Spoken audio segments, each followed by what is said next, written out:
Honourable పెద్దలు హనుమంతరావు గారికి స్వాగతం పలుకుతారు శ్రీ నగేష్ గారు.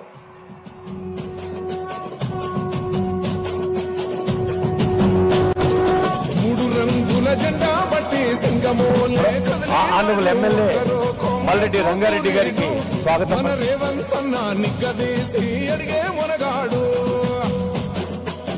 భూమిన వానైతాడు పీద సాదల ధైర్యం వీడు దొంగ దొరల వ్రతం పడతాడు మన రేవంతన్న పేద ఇంటికి పండుగ తెస్తాడు. సోనియమ్మ దివెనతోని రాహులన్న సైనికుడయ్యి పెద్ద కొడుకై యుద్ధం చెయ్య సిద్ధమాయే రేవంతన్న. 3 రంగుల జెండా పట్టి సింగమోలే కదిలినాడు ఒక్కరో కాంగ్రెస్ సూర్యుడు మన రేవంతన్న నిగ్గదీసి అడిగే మొనగాడు.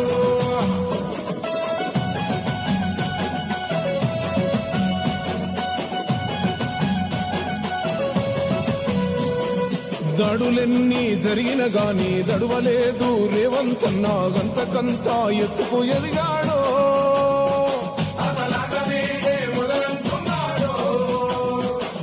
ముక్కనతోని రాహులన్న సైనికుడయ్యి పెద్ద కొడుకై యుద్ధం చెయ్య సిద్ధమాయే రేవంతన్న. 3 రంగుల జెండా పట్టి సింగమోలే కదిలినాడు ఒక్కరో కాంగ్రెస్ సూర్యుడు మన రేవంతన్న నిగ్గదీసి అడిగే మొనగాడు.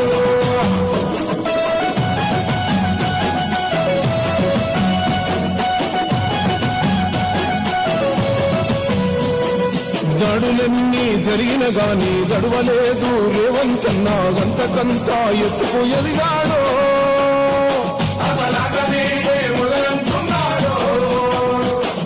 మొక్కనాడు పోలేదు ఒక్కడయ్యి కొట్లాడాడు అందుకే పెద్ద నాయకుడయ్యాడు.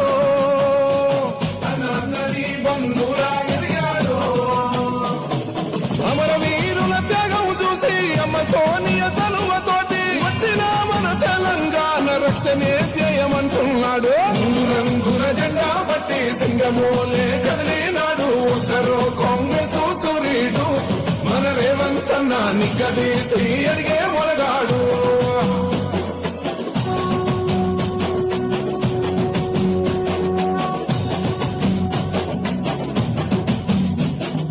ఓహమంటూ లేనివాడు అందరినీ కలిపేటోడు ఆనాటి రోజులు తెస్తాడు.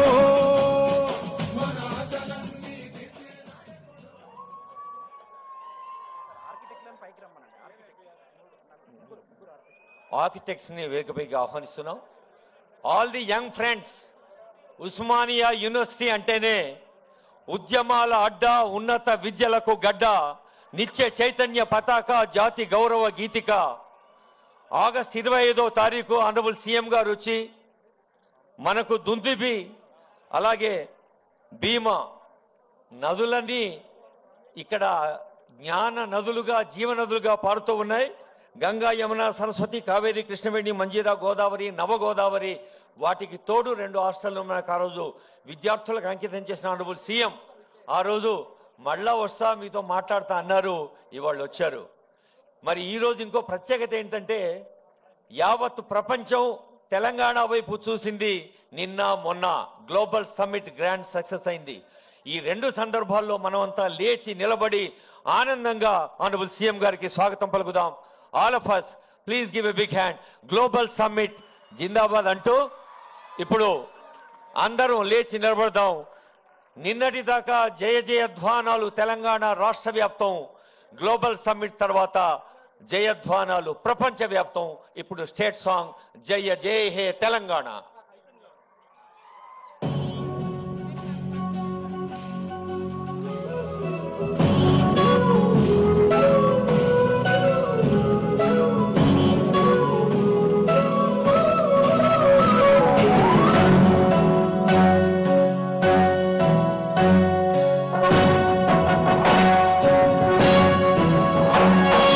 జయ జయ హే తెలంగాణ జననీ జయ హే తను ముక్కు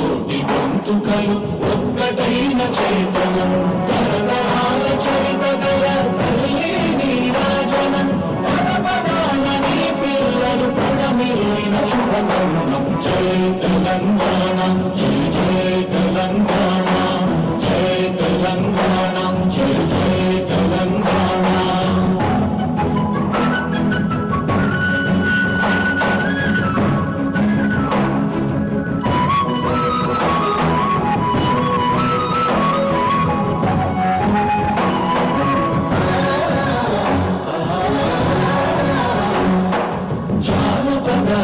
జీవన చావళీలు చాలువాన కవిగాయక వైతాళిక కళల మంజీరాలు జాతిని జాగృతపరచే గీతాల జనజాతర అనునిత్యం నీ గానం అమ్మ నీవే మా ప్రాణం జై తెలంగాణ జై జై తెలంగాణ జై తెలంగాణ జై జై తెలంగాణ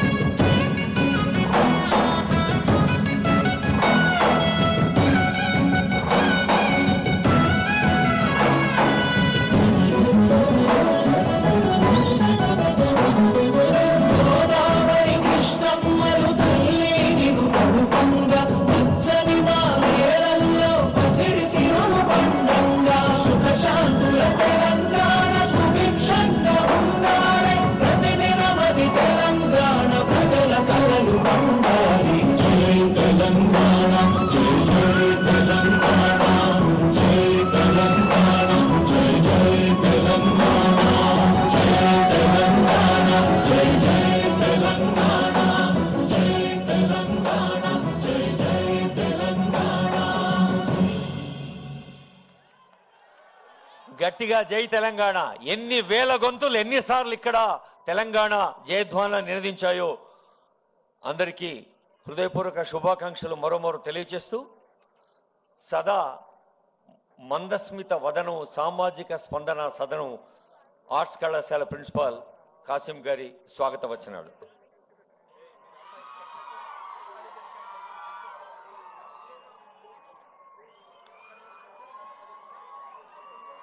ఈ కార్యక్రమానికి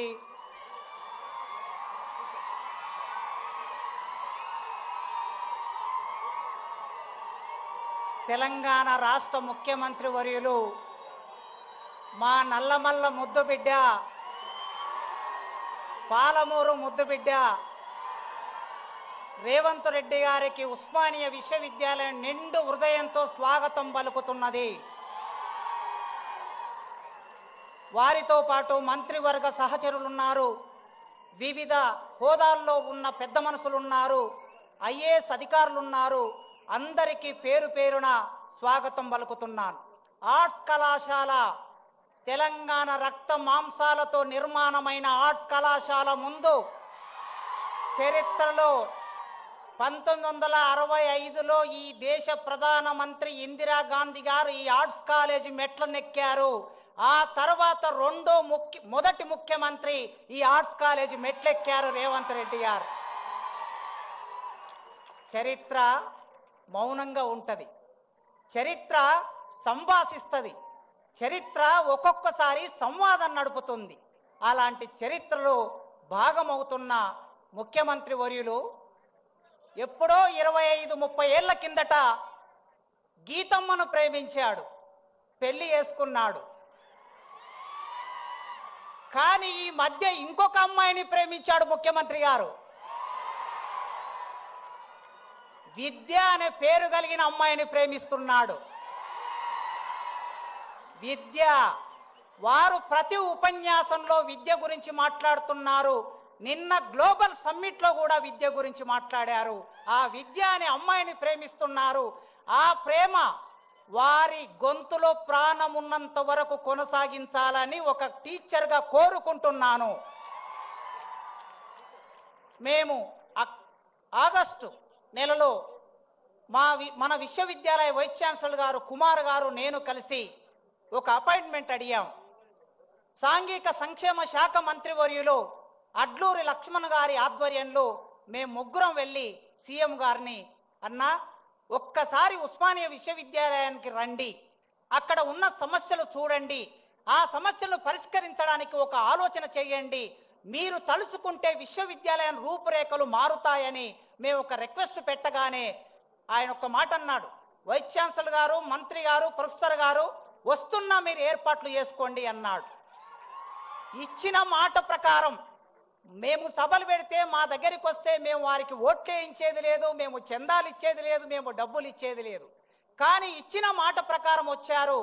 ఆగస్టు 25వ తారీఖు నాడు మన ట్యాగూర్ ఆడిటోరియంలో జరిగిన అద్భుతమైన సభలో వారు మా వీసీ గారు వెనక ముందాడారు డబ్బులు అడగడానికి. అయినా వారే చొరవతో 1000 కోట్లు ఉస్మానియా విశ్వవిద్యాలయానికి ప్రకటిస్తున్నా అనే మాట ఇచ్చారు. ఈ రోజుల్లో ఇచ్చిన మాట మీద నిలబడే రాజకీయ నాయకులు ఎందరండి? చాలా మంది ముఖ్యమంత్రులు నేను 30 ఏళ్ల కాలంలో విద్యార్థి రాజకీయాల్లో ఇప్పుడు చూస్తూ ఉన్నాను. ఈ ఉస్మానియా విశ్వవిద్యాలయం 100 సంవత్సరాల సందర్భంగా 200 కోట్లు ఇస్తామని చట్టసభలో హామీ ఇచ్చి మా ఆనాడు 100 ఇయర్స్ వైస్ ఛాన్సలర్ గారు కూడా ఇవాళ అతిథిగా ఇక్కడికి వచ్చారు. మాట ఇచ్చి మాట నిలబెట్టుకోలేదు. కనీసం 30, 40, 60 కోట్లు కూడా ఇవ్వలేకపోయారు. కానీ మొన్న మేము మళ్ళీ వెళ్ళినప్పుడు ఆయన అన్నాడు, 3 నెలల కాలం, ఆగస్టు నుంచి సెప్టెంబర్, అక్టోబర్, నవంబర్, ఇప్పుడు డిసెంబర్లో ఉన్నాం, 3 నెలల కాలంలో జీవో తీసుకొని, మీరందరూ వాట్సాప్ చెక్ చేసుకోండి, 1000 కోట్లకు సంబంధించిన జీవో తీసుకొని ముఖ్యమంత్రి గారు ఇక్కడికి వచ్చారు. ఉస్మానియా విశ్వవిద్యాలయ icon arts college building Telangana రాష్ట్ర అస్తిత్వ చిహ్నం, ప్రత్యేక తెలంగాణ రాష్ట్ర ఉద్యమ కేంద్రం, ఉద్యమాలే కాదు ఉపాధి అవకాశాలకు అడ్డా, 108 ఏళ్ల సుదీర్ఘ తెలంగాణ విద్యా వారసత్వానికి నిలువెత్తు రూపం, ప్రతిష్టాత్మక ఆర్ట్స్ కళాశాల వేదికగా ఉస్మానియా విశ్వవిద్యాలయాన్ని ప్రపంచ స్థాయి విద్యా కేంద్రంగా తీర్చిదిద్దేందుకు సంకల్పం తీసుకున్నారు మన గౌరవ ముఖ్యమంత్రి గారు. విద్యా రంగాన్ని కొత్త పుంతలు తొక్కించాలని, ప్రపంచంలో ఎక్కడికెళ్ళినా మన విద్యార్థులు రాణించాలని, ఓయూ విద్యార్థులు అత్యున్నత స్థాయిని అధిష్ఠించాలని నిరంతరం శ్రమిస్తున్న గౌరవ శ్రీ రేవంత్ రెడ్డి గారికి 3,60,000 ఉస్మానియా విద్యార్థుల పక్షాన, 20,000 మంది క్యాంపస్ విద్యార్థుల పక్షాన, లక్షలాది మంది ఓయూ పూర్వ విద్యార్థుల పక్షాన, అధ్యాపకులు, ఉద్యోగుల తరఫున ఘన స్వాగతం పలుకుతున్నాం సార్. ముఖ్యమంత్రి సలహాదారు శ్రీ కేశవరావు గారు, అలాగే వేదికను అలంకరించిన అందరూ మంత్రివర్యులు, పెద్దలు, ఇతర పెద్దలకు అందరికి కూడా వెల్కమ్ చెప్తున్నాను. అలాగే ఆయా ఫ్యాకల్టీల డీన్స్, ప్రిన్సిపల్స్, విభాగాధిపతులు, బోర్డ్ ఆఫ్ స్టడీస్ చైర్మన్లు, డైరెక్టర్లు, విశ్రాంత అధ్యాపకులు, ఓయూ బోధనేతర సంఘాల ప్రతినిధులు, పూర్వ విద్యార్థులు, అధ్యాపకులు, ఉద్యోగులు, పరిశోధకులు, మీడియా ప్రతినిధులు అందరికీ నా యొక్క నమస్కారం. ఇవాల్టి ఈ కార్యక్రమానికి హాజరైన ప్రతి ఒక్కరూ ఓ చారిత్రక సందర్భంలో భాగస్వాములు. సుదీర్ఘ విరామం తర్వాత స్వయంగా ప్రభుత్వమే ఉస్మానియా విశ్వవిద్యాలయానికి వచ్చి సమస్యలు పరిష్కరిస్తామని చెప్పడం మనమంతా సంతోషించదగ్గ పరిణామం. కేవలం 6 నెలల వ్యవధిలోనే రాష్ట్ర ముఖ్యమంత్రి గారు రెండోసారి ఓయూ పర్యటిస్తున్నారు. అది కూడా అత్యంత సాదా సీదాగా. గత ఆగస్టు 25న ఠాగూర్ ఆడిటోరియంలో జరిగిన మీటింగ్లోనే ముఖ్యమంత్రి గారు చాలా స్పష్టంగా చెప్పారు, మీకు ఏం కావాలో చెప్పండి అని. మనం చెప్పిన వాటికి అదనంగా పోటీ ప్రపంచానికి అనుగుణంగా ఓయూ ఎలా ఉండాలో నిర్దేశిస్తున్నారు. వారం వారం స్వయంగా సమీక్ష చేస్తూ ఓయూ కోసం ఏం చేయడానికైనా సిద్ధమే అని సంకేతాలు ఇచ్చారు. అందుకు అనుగుణంగా కమిటీలు ఏర్పాటు చేశారు. కమిటీ సభ్యులు ఐఐటి హైదరాబాద్, ఐఎస్బి సహా ఉత్తమ విద్యా కేంద్రాలన్నింటిని పరిశీలించారు. ఓయూకు కావాల్సిన వసతులు, ఇతర రీసెర్చ్ ల్యాబొరేటరీలు, క్రీడా సౌకర్యాలు, మంచి అకాడమిక్ వాతావరణం కల్పించడానికి అవసరమైన సూచనలతో సమగ్ర నివేదిక రూపొందించారు. ఓయూకు అవసరమైన మౌలిక వసతుల కల్పన, ఉద్యోగుల నియామకాలు, మరో 100 ఏళ్లు ఓయూ పురోగతికి అవసరమైన వసతులు కల్పించేందుకు ముఖ్యమంత్రి గారి మార్గదర్శకత్వంలో మేమందరం పనిచేస్తున్నాం. 1000 కోట్ల నిధులే కాదు, దిశ దశ ఉన్న ప్రతి అవసరాన్ని తీరుస్తామని, తెలంగాణ విద్యా వ్యవస్థ బాగు కోసం, విద్యార్థుల భవిష్యత్తు కోసం ఎంతైనా ఖర్చు పెట్టేందుకు సిద్ధంగా ఉన్నామని ముఖ్యమంత్రి గారు పదే పదే చెబుతున్నారు. ప్రస్తుత పరిస్థితుల్లో ఉస్మానియా విశ్వవిద్యాలయం నడపడం అంటే కత్తి మీద సాము లాంటిదే. ముఖ్యమంత్రి గారి ధైర్యం, చొరవ, దిశానిర్దేశంతో, ప్రగతిశీల నిర్ణయాలతో ఓయూను ఉరకలెత్తిచ్చే సాహసం చేస్తున్నాం. సహజంగానే మంచి పనులు చేసేటప్పుడు కొద్దిమంది మనల్ని లేనిపోని వివాదాలకు లాగుతుంటారు. కానీ మా ఫోకస్ అంతా ఓయూ అభివృద్ధిపైనే. యూనివర్సిటీ ప్రతిష్టను పునరుద్ధరించే ఈ క్రమంలో విద్యార్థి అభివృద్ధి కేంద్రంగా అకాడమిక్ గా తీసుకుంటున్న కొన్ని చర్యలపైన ఇబ్బంది కలిగితే దాన్ని గాయంగా కాకుండా దానిని చికిత్సలో భాగంగా చూడండి అని మనవి చేస్తున్నాము. శతాబ్దానికి పైగా తెలుగు రాష్ట్రాలకు తెలంగాణ ప్రాంతానికి విజ్ఞాన వికాసాన్ని అందిస్తున్న ఉస్మానియా విశ్వవిద్యాలయాన్ని కాపాడుకోవడం అంటే మనల్ని మన తెలంగాణను కాపాడుకోవడమే. విశ్వవిద్యాలయం ప్రగతి, ఇక్కడ విద్యార్థుల ప్రతిభ, తెలంగాణ ఆవిర్భావం, రాష్ట్ర పునర్నిర్మాణం, ఆయా రంగాల్లో ఓయూ విద్యార్థుల భాగస్వామ్యాన్ని గుర్తు చేసుకోవాల్సిందే. ఓయూ ఆవిర్భావం అభివృద్ధి ప్రయాణంలో తమ మేధస్సును శ్రమను అందించిన ప్రతి ఒక్కరికి భాగస్వామ్యాన్ని మననం చేసుకుందాం. ఉస్మానియా విశ్వవిద్యాలయం 100 ఏళ్లు పూర్తి చేసుకొని ప్రస్తుతం ఓ దశకు చేరుకుంది. తెలుగు రాష్ట్రాల్లోనే అత్యుత్తమ విశ్వవిద్యాలయంగా పేరుకొంది. దేశంలో 7వ పురాతన విశ్వవిద్యాలయంగా పేరొంది. ఆధునిక ప్రపంచాన్ని ఎదుర్కొంటూ నిలబడగలిగింది. ప్రతిష్టాత్మక NIRF ర్యాంకింగ్ లో అగ్రగామిగా ఉంది. QS వరల్డ్ ర్యాంకింగ్ లో 1200 నుండి 1400 స్థానం సంపాదించడంతో పాటు ఏషియా QS ర్యాంకింగ్ లో 2 తెలుగు రాష్ట్రాల్లో అగ్రగామిగా నిలుస్తూ 470 ర్యాంకును కైవసం చేసుకుంది.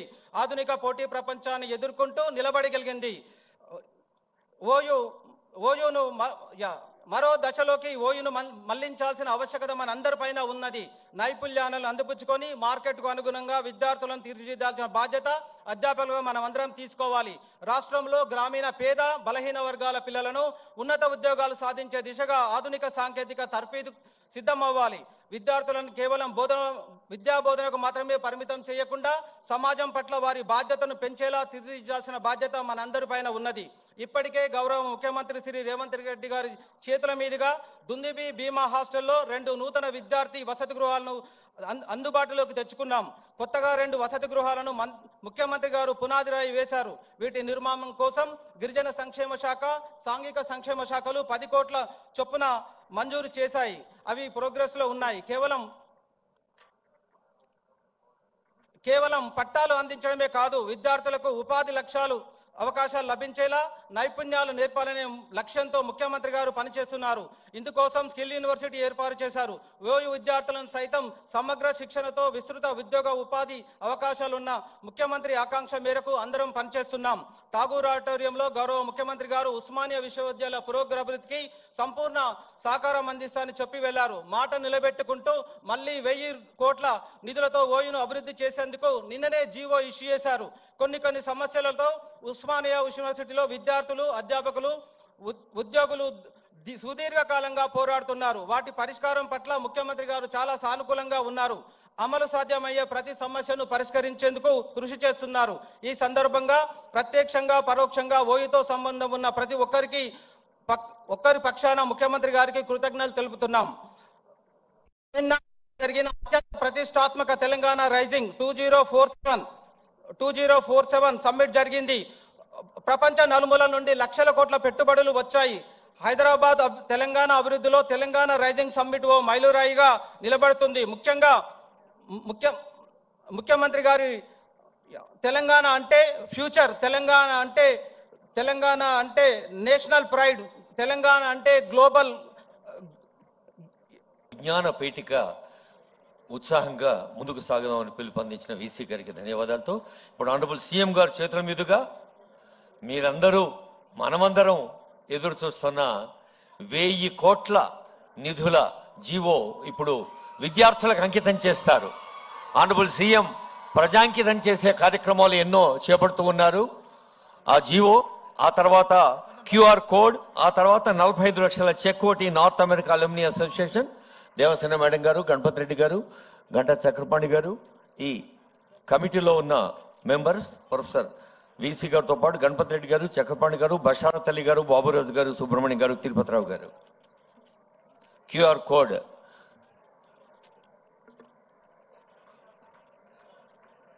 సాంకేతిక సౌలభ్యాన్ని మనం సద్వినియోగం చేసుకుంటూ ముందుకు సాగాలి.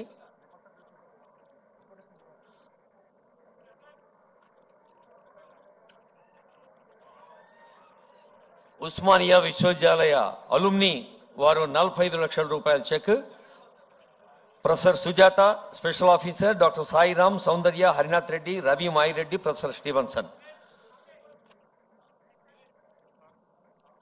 ఇప్పుడు దునియా అంతటా వినిపిస్తోంది AI, artificial intelligence. Honourable CM గారి నోట వినిపిస్తోంది EI, E for education, I for irrigation. అంటే విద్యార్థులు, యువత ఎంత ఉత్సాహంగా ముందుకు సాగాలో మన రైతన్నలు, రైతు మహిళలు కూడా అంతే చల్లగా దీవించాలి. ఈఐకి తోడుగా సి ఫర్ కమ్యూనికేషన్. హైదరాబాద్ మహానగరమైన పరిసరాల్లో ఉన్న నగరాలు, పట్టణాలైన తెలంగాణ నలుమూలల విస్తరించిన పచ్చని పల్లెలైన చక్కని పర్యావరణంతో తెలంగాణ 4 కోట్ల జనాభా అన్ని వేళలా అందరూ ఆనందంగా ఉండాలి. ఆ ఆనందం మన గ్లోబల్ సమ్మిట్ రెట్టింపు చేసింది. ఆ గ్లోబల్ సమ్మిట్ విజయవంతం అయిన సందర్భంగా మరోమారు మా విద్యార్థులు, యువకులు తమ ఆనందాన్ని వ్యక్తం చేయవలసిందిగా కోరుతూ ఆనరబుల్ సీఎం గారి సందేశం.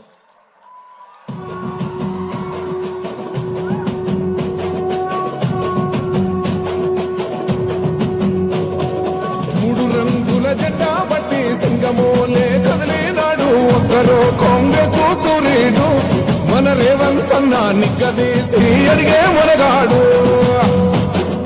వీడు భూమిన వానైతాడు, పిదసాదల ధైర్యం వీడు, దొంగ దొరల భరతం పడతాడు. మన రేవంత్ అన్న పేద ఇంటికి పండుగ తెస్తాడు.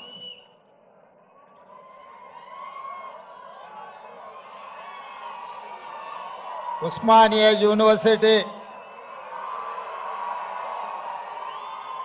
యువమిత్రులందరికీ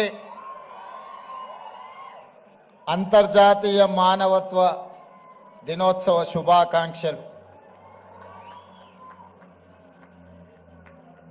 డిసెంబర్ 2025 108 సంవత్సరాల చరిత్ర కలిగిన భారతదేశంలోనే అత్యంత పురాతన యూనివర్సిటీలలో 7వ స్థానాన్ని, దక్షిణ భారతదేశంలో 3వ స్థానాన్ని ప్రాధాన్యతను ఆక్రమించిన ఉస్మానియా యూనివర్సిటీ గొప్ప చరిత్రను పరిగణలోకి తీసుకొని వేలాది మంది ఉస్మానియా యూనివర్సిటీ విద్యార్థులు, యూనివర్సిటీ వైస్ ఛాన్సలర్ గారు, ఆర్ట్స్ కళాశాల ప్రిన్సిపల్ గారు, అధ్యాపక సిబ్బంది, పూర్వపు విద్యార్థులు, నేడు చదువుకుంటున్న విద్యార్థులు, వేదిక మీద దాదాపుగా 60 సంవత్సరాల ఉస్మానియా యూనివర్సిటీకి సజీవ సాక్ష్యంగా ఉన్న పెద్దలు కేశవరావు గారు, మీడియా మిత్రులు, తెలంగాణ ఉద్యమకారులందరికీ కూడా మనస్ఫూర్తిగా అభినందనలతో కృతజ్ఞతలు తెలియజేస్తున్న మిత్రులారా, ఉస్మానియా యూనివర్సిటీకి రావాలి, ఆర్ట్స్ కళాశాల ముందు నిలబడి ఇక్కడ చదువుకుంటున్న విద్యార్థుల యొక్క ఆకాంక్షల్ని అడిగి తెలుసుకోవాలి. ఒకనాడు తెలంగాణ ఉద్యమ సందర్భంగా ఈ వేదిక మీద నుంచే స్వరాష్ట్ర ఆకాంక్షను బలంగా వినిపించి 4 కోట్ల తెలంగాణ ప్రజల యొక్క ఆకాంక్షను ఈనాడు సాధించిన తెలంగాణ రాష్ట్రంలో సమస్యలు పరిష్కారమైనవా లేదా, ఒకనాటి తెలంగాణ చరిత్రను భవిష్యత్ ప్రణాళికలుగా మార్చుకొని నిర్ణయాలు తీసుకోవాలని మీ అందరిని కలవాలని నిర్ణయించుకున్నా. ఆ సందర్భంగా కొంతమంది మిత్రులు కలిసి సూచన చేసినప్పుడు ముఖ్యమంత్రి గారు చాలా ధైర్యం చేస్తున్నారు, ఉస్మానియా యూనివర్సిటీలో ప్రజాప్రతినిధులను రాష్ట్ర మంత్రివర్గాన్ని లేదా ముఖ్యమంత్రి గారిని అడ్డుకునే ఒక చరిత్ర ఉన్నది. మీరెందుకు ధైర్యం చేస్తున్నారు అని నన్ను అడిగారు. అంటే వారికి ఒక్క మాట చెప్పిన, నాది ధైర్యం కాదు, నాది అభిమానం. మా సోదరులు, మా తమ్ముళ్ళు, మా చెల్లెండ్లు తెలంగాణ భవిష్యత్తుకు పునాదులు వేసే మా యువమిత్రులు ఉన్న ఉస్మానియా యూనివర్సిటీ ఆర్ట్స్ కళాశాల దగ్గరికి వెళ్ళడానికి ధైర్యం కాదు కావాల్సింది, అభిమానం కావాలి. గుండెల నిండా అభిమానాన్ని నింపుకొని ఈనాడు ఈ ఆర్ట్స్ కళాశాల ముందు నిలబడి మన భవిష్యత్ ప్రణాళికలను రచించుకోవడానికి నేను ఇక్కడికి రావడం జరిగింది. అదేవిధంగా ముఖ్యమంత్రిగా మీరందరూ అందించిన అధికారంతో నాకు చాలా సిబ్బంది అందుబాటులో ఉంటారు. ఎక్కడికి వెళ్తున్నా అక్కడ ఏం మాట్లాడాలో పేజీలకు పేజీలు, పుస్తకాలకు పుస్తకాలు రాసిచ్చి ఐఏఎస్ పరీక్షకు ప్రిపేర్ అయినట్టుగా ఉపన్యాసాలకు మమ్మల్ని ప్రిపేర్ చేస్తుంటారు వాళ్ళు. ఇంత కట్ట కాగితాలు నాకు తెచ్చిండ్రు. ఉస్మానియా యూనివర్సిటీకి వెళ్తున్నారు కదా, ఇవన్నీ మీరు చదువుకోండి అని.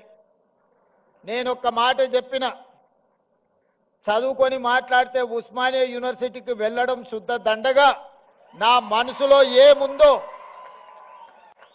నా జీవితంలో 56 సంవత్సరాల అనుభవం, నల్లమల అటవీ ప్రాంతంలో ఉన్న ఒక మారుమూల పల్లె నుంచి, వ్యవసాయ కుటుంబం నుంచి వచ్చిన నేను ప్రభుత్వ పాఠశాలలో చదువుకొని గ్రామీణ వాతావరణంలో పెరిగి గ్రామీణ వాతావరణంలో ఉన్న పేదరికాన్ని, కుల వివక్షను, జాతి వివక్షను, సమస్యలతో కొట్టుమిట్టాడుతున్న వెనుకబడిన ప్రాంతాలలో పెరిగిన వాణ్ణి.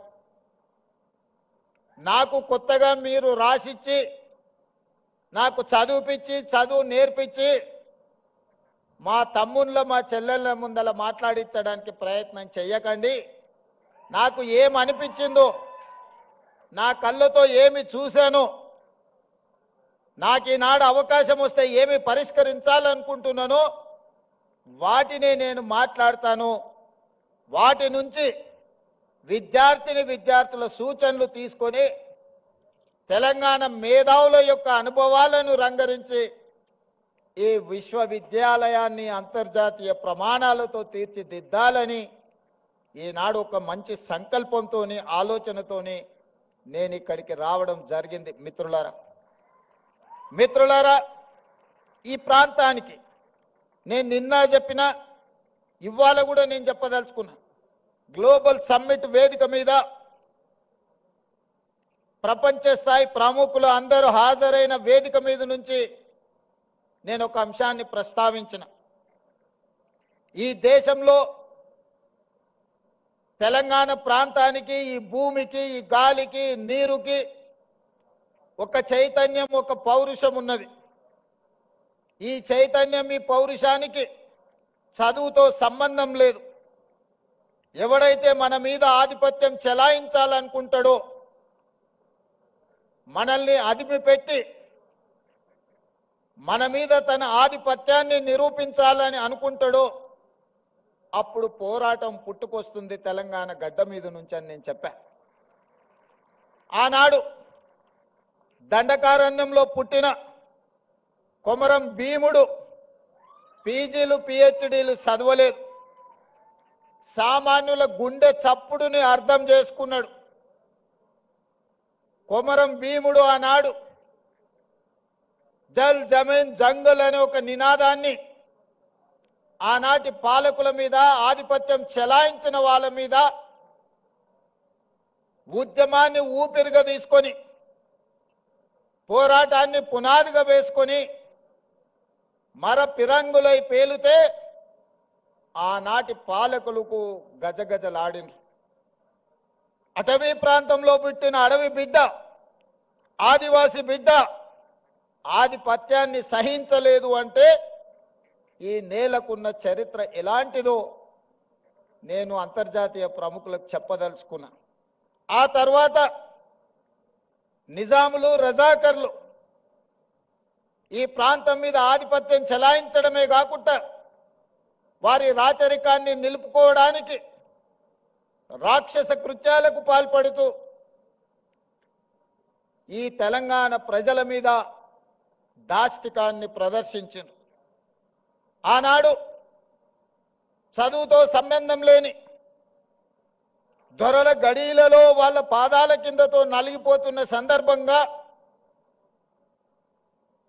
రైతులంతా ఏకమై సాయుధ రైతాంగ పోరాటాన్ని నిర్మించి భూమి కోసం, భుక్తి కోసం, విముక్తి కోసం ఆకాశమంత ఎత్తున ఉద్యమాన్ని చేపట్టిన చాకలి ఐలమ్మ, దొడ్డి కొమరయ్య ఇలాంటి పోరాట యోధులు మనుల కోసమో, మాణిక్యాల కోసమో, మక్తాల కోసమో, జమీన్ల కోసమో, జాగీర్దార్ భూముల కోసమో కొట్లాడాలి.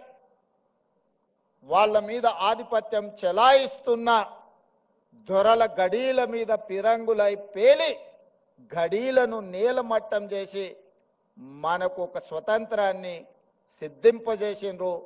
సాయుధ రైతాంగ పోరాటం అది. ఆ తర్వాత ఉమ్మడి రాష్ట్రంలో మంచి జరుగుతుందని,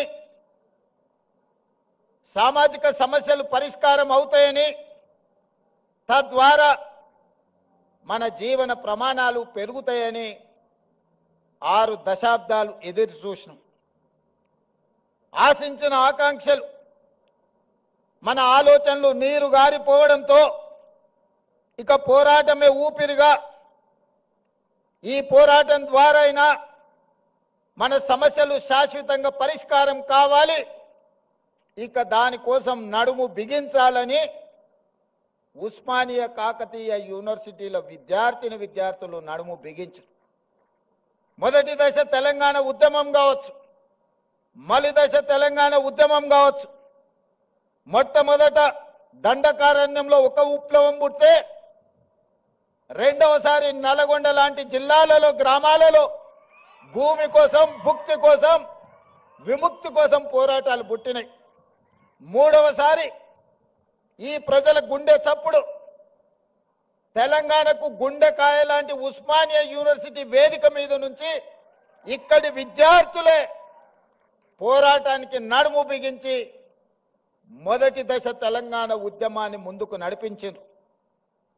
ఆనాడు తెలంగాణ ఉద్యమ సమస్య శాశ్వత పరిష్కారం జరగకపోవడం వల్ల వందలాది మంది ఈ యూనివర్సిటీలో చదువుకున్న విద్యార్థులు అడవి బాట పట్టిర్రు, నక్సల్ బరి ఉద్యమాలను నడిపించారు. అందులో నుంచి పుట్టుకొచ్చిన వాళ్ళే గద్దరన్న లాంటి వాళ్ళు ఎంతో మంది ఈ సమాజానికి దిక్సూచులైన వాళ్ళే కాదు. ఈ ఉస్మానియా యూనివర్సిటీ గొప్ప ఆర్థిక మేధావి పివి నరసింహారావు గారిని, ఉత్తమ పార్లమెంటేరియన్ జైపాల్ రెడ్డి గారిని, పోరాటాలకు స్ఫూర్తినిచ్చిన జార్జి రెడ్డిని, ప్రజా యుద్ధ నౌక గద్దరన్నను ఈ యూనివర్సిటీ మనకు ఒక గొప్ప వరంగా ఇచ్చింది. చాలా మంది మేధావులు, ప్రపంచంలోనే గుర్తింపు పొందిన జ్ఞానులను ఈ యూనివర్సిటీ మనకు అందించింది. ఈ యూనివర్సిటీ మలిదశ తెలంగాణ ఉద్యమంలో మనల్ని అందరినీ ముందుకు నడిపింది. ఆనాడు ఈ ఉస్మానియా యూనివర్సిటీ గడ్డ మీద నుంచే కాదు, గల్లీలలో, తండాలలో, గూడాలలో, మారుమూల పల్లెల్లో ఎక్కడ ధూమ్ధాం జరిగినా ఆ ధూమ్ధాం వేదికల మీద నుంచి జయ జయ హే తెలంగాణ నాదాన్ని, నినాదాన్ని అందశ్రీ గారు మనకు అందించారు. బడికే ఎల్లని ఒక పేదవాడి బిడ్డ గొప్ప ఆసు కవిగా తెలంగాణ ఉద్యమ స్ఫూర్తిని నింపి ప్రతి గూడెంలో, ప్రతి గుండెల్లో జయ జయ హే తెలంగాణ నినాదాన్ని నింపి తెలంగాణ రాష్ట్రాన్ని సాధించడంలో బడికెళ్ళని అందశ్రీ ప్రతి బడిలో ఈ తెలంగాణ నినాదాన్ని ఈరోజు వినిపించే పరిస్థితి ఈ ఉస్మానియా యూనివర్సిటీ కల్పించింది. అందుకే మిత్రులారా, ఎప్పుడు సమాజానికి ఏ సమస్య వచ్చినా ఆ సమస్య మీద ఈ యూనివర్సిటీ విద్యార్థులు కదలడం ద్వారా ఆ సమస్యకు పరిష్కారం దొరికింది. ఆ పరిష్కారమే స్వరాష్ట్ర తెలంగాణ ఆకాంక్ష. మరి ఈ తెలంగాణ వస్తే ఇక్కడున్న మా తమ్ముళ్ళు చెల్లెళ్ళు ఏం ఆశించరు? ఎవరి ఆస్తులు అడగలే, ఎవరి ఫామ్ హౌజులు అడగలే, వాళ్ళు సంపాదించుకున్న సొమ్ములో వాటాలు అడగలే. ఏం అడిగినరు మా తమ్ముళ్ళు? స్వేచ్ఛను అడిగినరు, సామాజిక న్యాయం అడిగినరు, సమానమైన అవకాశాలు అడిగినరు. నేను ఇవాళ అడుగుతున్నా, నేను ఇవాళ చెప్పదలుచుకున్న ఈ వేదిక మీద నుంచి నా ఉస్మానియా కాకతీయ యూనివర్సిటీల విద్యార్థులకు స్వేచ్ఛ కోసం, సామాజిక న్యాయం కోసం, సమానమైన అవకాశాల కోసం మీరు ఏదైతే గొంతు ఇప్పినరో ఈ ప్రభుత్వం, ఈ ప్రజాపాలన మీకు వేదిక ఇస్తుంది. మీరు ఎదగండి. మీరు డాక్టర్లు కాండి, లాయర్లు కాండి, ఇంజనీర్లు కాండి, ఐఏఎస్లు కాండి, ఐపీఎస్లు కాండి, గొప్ప మేధావులు కాండి, ప్రపంచానికే దిక్సూచిగా మారే గొప్ప వ్యక్తులుగా మీరు రాణించాలి. మరి ఇదంతా జరగాలి అనంటే పునాదులు బలంగా ఉండాలి. 108 సంవత్సరాల చరిత్ర కలిగిన ఈ ఉస్మానియా యూనివర్సిటీని కాలగర్భంలో కలపడానికి కొంతమంది కుట్రలు చేసిరు. ఆ కుట్రలను ఛేదించి మీరు ప్రజాపాలనను తెచ్చుకున్నారు. ఎవరి గురించి రాజకీయ విమర్శలు నేను చేయదలుచుకోలేదు. 2 ఏళ్ల నుంచి మాట్లాడుతున్నారు కొంతమంది. కొన్నిసార్లు నాకు అనుమానం వస్తుంది, తెలంగాణ పట్ల, ప్రభుత్వ విద్య పట్ల వీళ్లకు అవగాహన ఉన్నదా లేదా అని. వాళ్ళు అంటారు, రేవంత్ రెడ్డి గవర్నమెంట్ స్కూల్లో చదువుకున్నాడు, గ్రామీణ ప్రాంతంలో నుంచి వచ్చిండు, ఈయనకు పరిపాలన చేత కాదని. ఒక్క విషయమైతే నేను చెప్పదలుచుకున్న, ఉస్మానియా ఆర్ట్స్ కళాశాల ముందు నుంచి నేను గుంటూరులో చదువుకోలేదు మిత్రులారా. నేను గుంటూరులో చదువుకోలే. గూడు పుటాని నాకు తెలియదు. నల్లమల్ల అడవుల్లో నుంచి వచ్చిన క్రూర మృగాలను చూసినను, సాధు జంతువులను చూసినను, పేదవాడి సమస్యలను చూసినను. పుట్టినప్పటి నుంచి దళితులతోని, గిరిజనులతోని, బలహీన వర్గాలతోని, మైనారిటీలతోని కలిసిమెలిసి పెరిగిన వాళ్ళ సమస్యలు చూసిన. నాకు కొత్తగా అక్కర్లేదు. గుంటూరులో చదువుకున్న వాళ్లకు పేదరికం చూడాలంటే మెర్సిడీస్ బెంజ్ కారుల్లో పోయి ఎక్స్కర్షన్ లాగా, ఓహో పేదరికం ఇట్లుంటుందా, మీ భూమి మీ మట్టి అట్లుంటుందా, మీకు చిరిగిపోయిన బట్టలు ఇట్లుంటాయా, మేము ఎప్పుడు చూడలేదని వాళ్ళకు పేదరికం ఇట్లుంటుందని ఒక ఎక్స్కర్షన్ లాగా ఉండొచ్చు. ఒకప్పుడు బ్రిటన్ ప్రైమ్ మినిస్టర్ని, ఇతర ప్రైమ్ మినిస్టర్లను ఈ రాష్ట్రానికి తెచ్చినప్పుడు మా పాలమూరు పేదరికాన్ని చూపించడానికి వాళ్ళని అక్కడికి తీసుకొచ్చేటోళ్ళు. ప్రదర్శనలో మా పేదరికాన్ని వాళ్ళ ముందర పెట్టేటోళ్ళు. చూడు మేము ఎంత వెనకబడి ఉన్నామో, మేము ఎట్లా అడుక్కొని తింటున్నామో, ఎట్లా వలసలు పోతున్నామో, మా మీద జాలి పడండి అని. ఆనాటి పాలకుల ఆలోచన అది. ఇతర దేశాలకు వెళ్ళి వచ్చినామని చెప్పుకునే వాళ్ళు, మేము గుంటూరులో చదువుకున్నాం, మేము పూనాలో చదువుకున్నాం, మేము అమెరికాలో చదువుకున్నామని ఉపన్యాసాలు ఇవ్వడం ద్వారా సమాజానికి ఏం చెప్పదలుచుకున్నారో నాకు తెలియదు. కానీ నేను స్పష్టంగా గ్రామీణ ప్రాంతంలో వ్యవసాయ కుటుంబం నుంచి వచ్చిన నేను ప్రభుత్వ పాఠశాలలో నేను చదువుకున్నా, ప్రభుత్వ కళాశాలలో నేను చదువుకున్నా. నాకు భాష గొప్పగా రాకపోవచ్చు, కానీ ప్రజల యొక్క మనసును తెలుసుకునే విద్య నాకు వచ్చు. పేదవాడు ఏం అడుగుతాడు, ఏం ఆలోచన చేస్తాడు, పేదవాడు ప్రభుత్వం నుంచి ఏం ఆశిస్తాడు, ఒక చదువుకునే పిల్లవాడికి ఏమి కావాలి, ఆ పిల్లవాడు చదువుకుంటే ఈ సమాజానికి ఏ రకంగా ప్రయోజనం ఉంటుంది అనేది నాకు తెలుసు. అందుకే ఇవాళ ఎవరు వచ్చినా, ఎవరు ఎన్ని రకాల ప్రాధాన్యతలు ఇచ్చుకున్నా, మొట్టమొదటి ప్రధానమంత్రి పండిత్ జవహర్ లాల్ నెహ్రూ గారు స్వతంత్రం వచ్చిన తర్వాత ప్రధానమంత్రిగా బాధ్యతలు చేపట్టేటప్పుడు మహాత్మా గాంధీ గారిని కలిసిండు. బాబూజీ, నేను ప్రధానమంత్రిగా బాధ్యత తీసుకుంటున్నా, మీరు నాకు ఇచ్చే సలహా ఏమిటి అని మహాత్మా గాంధీ గారు ఒక మాట చెప్పారు. పరిపాలనలో నువ్వు తీసుకునే నిర్ణయం తీసుకునే ముందు నీ నిర్ణయం పేదవాళ్లకు నిస్సహాయులకు ఏ విధంగా ఉపయోగపడుతుందో ఆలోచన చేసి నీ కళ్ళ ముందు ఆ పేదవాడిని నిస్సహాయుని గుర్తు తెచ్చుకున్న తర్వాత నువ్వు నిర్ణయం చెయ్యి, తప్పకుండా పేదలకు నిస్సహాయులకు అది ప్రయోజనం చేకూరుతుంది అని. ఆ స్ఫూర్తి ఈనాడు మేము తలుసుకున్న మా ప్రభుత్వం తీసుకునే ఏ నిర్ణయమైనా పేదవాడికి ఏ విధంగా ఉపయోగపడబోతుందో, నిస్సహాయులకు ఏ విధంగా సహాయాన్ని అందించబోతుందో, నిలబడడానికి శక్తి లేని వాళ్ళను నిటారుగా సొంత కాళ్ళ మీద నిలబెట్టడానికి అవసరమైన ప్రణాళికల్ని మా ప్రభుత్వం, నా సహచర మంత్రివర్గంలో అందరం కలిసి ఈనాడు నిర్ణయం తీసుకుంటున్నాం.